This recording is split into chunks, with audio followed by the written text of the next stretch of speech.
In this video, I'm going to present a piece by James Rachels called The Morality of Euthanasia. The aim of his essay is to present two versions of what he calls the argument from mercy for the permissibility of active voluntary euthanasia. And I will add that this argument could also be used to justify the permissibility of physician-assisted suicide. But for the purposes of this paper, we're going to be referring to active voluntary euthanasia, or just euthanasia. So he begins with some terminology, which I've already addressed in an earlier video, so I'm going to go ahead and skip that. The argument for mercy, the basic idea behind it is pretty straightforward, and it states that euthanasia is justified in cases in which it provides an end to extreme agony. And Rachels takes some effort to indicate that the kind of agony he's talking about is beyond the complete comprehension of those who haven't experienced it. So that's something that is important for his argument, that this is a kind of agony that is very severe, that hopefully nobody listening to this will ever have to experience. So the argument is supported by understanding, as much as we're able, the kind of agony that's at issue here. And that's why he offers a rich description of the kind of pain that's at stake here, and we'll talk about that here in a minute. But just to look at the basic structure of the argument for mercy, it says again that euthanasia is justified when it provides an end to extreme agony. Now, stated in this way, there could be some problems, and what we'll see is that to address these problems, we need to insert some conditions that specifies when euthanasia would be justified, even in cases in which it provides an end to extreme agony. So one thing that matters is how long this agony lasts. So what if the agony is only going to last 3 hours? Is euthanasia justified then? Or what if it will last 3 days or 3 months or 3 years? So what is the time that we're looking at here that the agony is going to last? So it states that in light of this, we need a proviso. We need to say that euthanasia is justified in cases in which it provides an end to extreme agony that's enduring. Now that's still up for debate. Well, how long is enduring? Usually in the medical field today, at least in the United States, physician-assisted suicide is justified or legal in certain states when the patient is terminal, so has been diagnosed with a terminal illness where they have 6 months or less to live. And so perhaps that can give us some guidance on how enduring the agony needs to be. But that is a topic for further conversation. Rachels then goes on to discuss two different versions of the argument for mercy. The first version, which he's going to critique and try to improve upon, is the utilitarian version. In this version, the important moral consideration that's emphasized is well-being and promoting well-being. Alternatively, he talks about the human interest version of the argument for mercy, and he's going to favor this version, where respect for everyone's interests and rights is what is sort of highlighted as the main moral consideration. So Rachels is going to present and critique this utilitarian version of the argument for mercy and support the human interest version. So earlier he was saying that in order to really motivate and to understand this argument for mercy, it's important to try to grasp, as much as we're able, the kind of agony that's at issue here, where physician-assisted suicide is supposed to be justified, or euthanasia is supposed to be justified in order to end this agony as a kind of mercy kill, hence the term argument for mercy.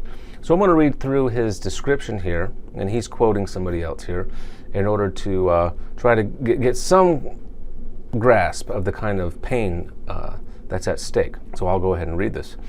The third night that I roomed with Jack in our tiny double room in the solid tumor ward of the cancer clinic, a terrible thought occurred to me.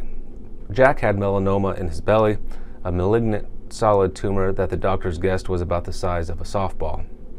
The cancer had started a few months before with a small tumor in his left shoulder, and there had been several operations since. The doctors planned to remove the softball-sized tumor, but they knew that Jack would soon die. The cancer had metastasized. It had spread beyond control. Jack was good-looking, about 28, and brave. He was in constant pain, and his doctor had prescribed an intravenous shot of synthetic opiate, be administered every 4 hours. His wife spent many of the daylight hours with him, and she would sit or lie on his bed and pat him all over as one pats a child, only more methodically, and this seemed to help control the pain. But at night, when his pretty wife had left and darkness fell, the pain would attack without pity. At the prescribed hour, a nurse would give Jack a shot of the synthetic analgesic, and this would control the pain for perhaps 2 hours or a bit more. Then he would begin to moan or whimper very low, as though he didn't want to wake me. Then he would begin to howl like a dog. When this happened, either he or I would ring for a nurse and would ask for a painkiller. She would give him some codeine or the like by mouth, but it never really did him any good. It affected him no more than half an aspirin might affect a man who had just broken his arm. Always the nurse would explain and encouragingly as she could that it was not long before the next shot. And always poor Jack's whimpers and howls would become more loud and frequent until at last the blessed relief came. On the third night of this routine, the terrible thought occurred to me. If Jack were a dog, I thought, what would be done to him?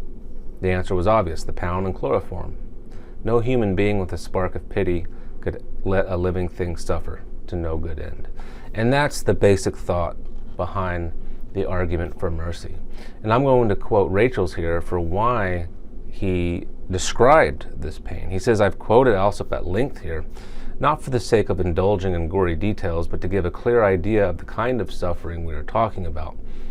We should not gloss over these facts, for only by keeping them firmly and vividly in mind can we appreciate the full force of the argument for mercy. If a person prefers or even begs for death as the only alternative to lingering on in this kind of torment, only to die anyway after a while, then surely it is not immoral to help this person die sooner. Contained in this quote is another condition, it seems like, under which he thinks euthanasia would be justified, which is that there is no end to the pain up until death. As he says, the only way to die anyway after a while. So that could be another condition under which euthanasia is justified for Rachel's. Okay, so let's jump into the utilitarian version of the argument for mercy, and then we'll look at Rachel's critique of that version. So I'm going to give this in premise, conclusion format. So the first premise states that any action or policy, it's right if it serves to increase the overall amount of happiness in the world or to decrease the overall amount of misery. And conversely, it's wrong if it decreases the overall happiness in the world and increases misery. Second premise is that the policy of killing at their own request hopelessly ill patients who are suffering great pain would decrease the amount of misery in the world, and therefore it follows that this policy would be morally right. And so we can see here how euthanasia and physician-assisted suicide can be justified on the basis of these consequentialist reasons of pain, misery reduction, and happiness, and trying to increase overall happiness. Now, he goes on to discuss some problems with his argument. So let's recall the first premise, which is really act utilitarianism, a version of act utilitarianism, that something is right if it increases the overall amount of happiness in the world, to put it simply. So why does he think that this premise is problematic? Well, one reason that he indicates is that there are things that are morally important besides happiness. For example, freedom, liberty, autonomy seem to be morally important in their own right. Human rights are important, justice is important, and they may contrast with increasing happiness. So, for example, we can think of cases in which increasing happiness might require us to do something that goes against human rights. This is the famous organ transplant example. Another problem with this premise is that promoting happiness can be at odds with respecting human rights or justice, kind of like what I said earlier. And we can think of examples of this. He gives the example of denying religious freedom. So religious liberty is something that many people believe are important. And we could think of a scenario, a society in which denying religious freedom could actually lead to more overall happiness. because it could, say, create greater harmony among the people, create more unity, prevent disruption and chaos, and so on. But nevertheless, most of us would still say that there's something wrong here with denying religious freedom.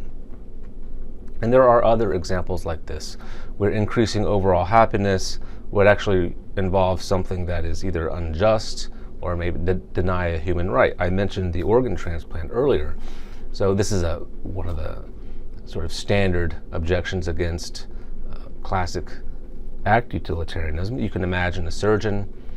In front of him are 5 people. Each of them are going to die unless they get a different organ transplant. And then you have one person who's perfectly healthy. The surgeon could kill that innocent person who has all healthy organs and then save those other people's lives, or do nothing.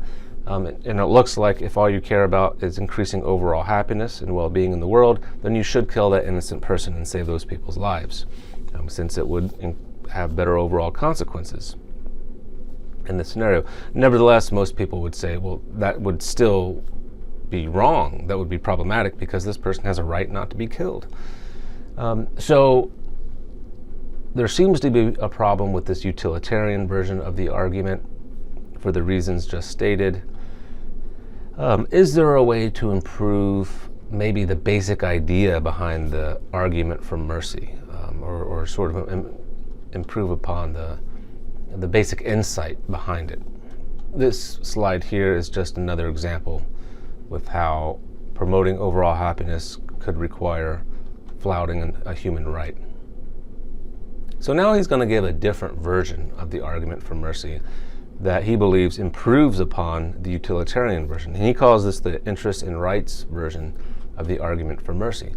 So the first premise is the principled premise, where we're going to replace the utilitarian premise with one that's more rights-based.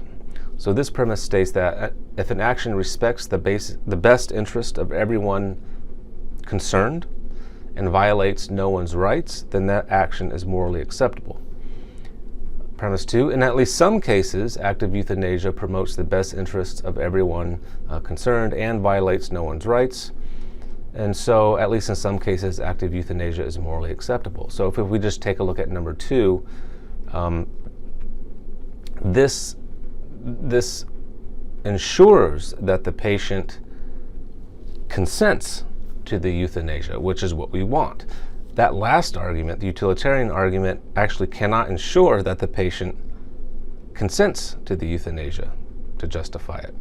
So this version of the argument prevents these problems that we saw with the last argument of where euthanasia could be justified, or killing someone could be justified even if they don't want to be killed.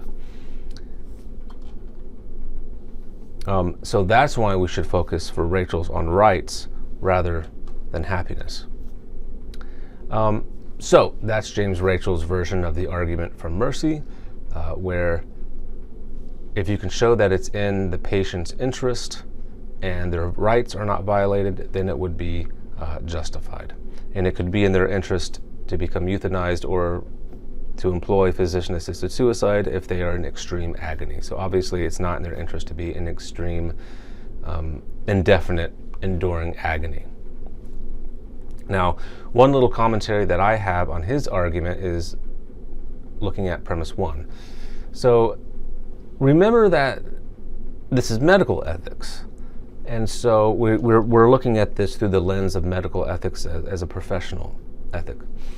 And my critique of that first premise is that the action, we're looking at everyone's interests involved, that's concerned with the action. And I would say that this premise, this principle here, it's not patient-centered enough.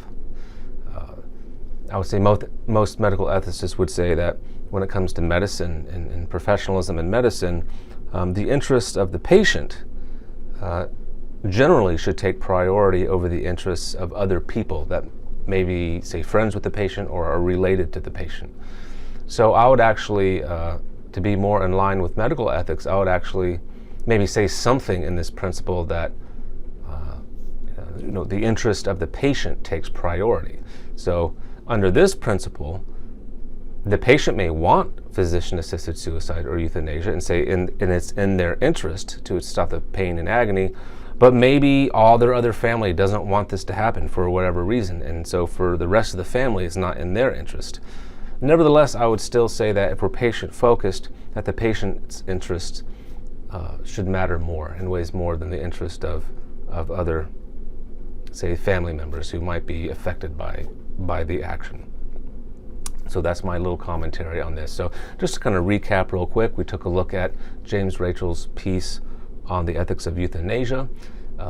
It's worth noting that his argument to justify euthanasia can also be used to justify physician-assisted suicide. We looked at two versions of the argument for mercy, the utilitarian version, which emphasizes the promotion of overall well-being, and we looked at the rights and interests-based version.